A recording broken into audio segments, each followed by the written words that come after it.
Panibagong 25 scholars kana Bicol Party List as in Technical Education and Skills Development Authority o TESDA ang nakagraduar sa Beauty Care Nail Care Services NC2. Kana kaaging Biyernes kan ikondusiran sa idang graduation ceremony sa Malinaw Auditorium sa Barangay Poblasyon, Malinaw, Albay. Halay pa sa man ibang runa kan probinsya mga bagong graduates sining kan 46 anyos na si Susana Barbudo kan Rawis, Legazpi City, asin kan 51 anyos na si Elizabeth Perez kan Pawa, Malinaw, na sa ibong kan sa indang edad puro sigido man giraray na makatapos nin pag-adal asin magkaigwan nin pagkakakitaan.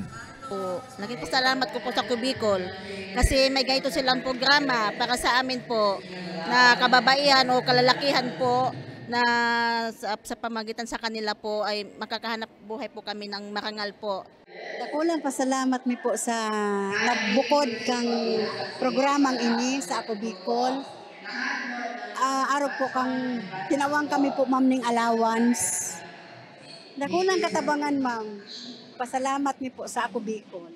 Apwara sa manicure as in pedicure, pigturuan man ang mga benepisyaryo kan hand as in foot spa. Sigun kay Manny Azuzano, ang focal person kan Ako Bicol Party List at TESDA trainings, obheto kan partido na matabangan ng sa idang mga kababayang Bicolano na magkaigwan ng dugang nakakayanan na siya tunanggad na magagamit sa paghanap buhay.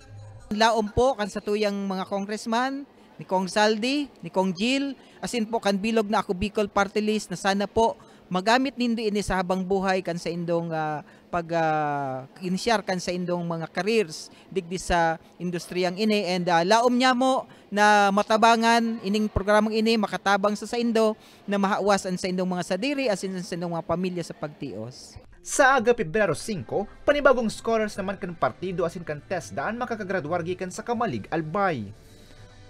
Para sa mga baratang tatak Bicol, Ariel Lubea.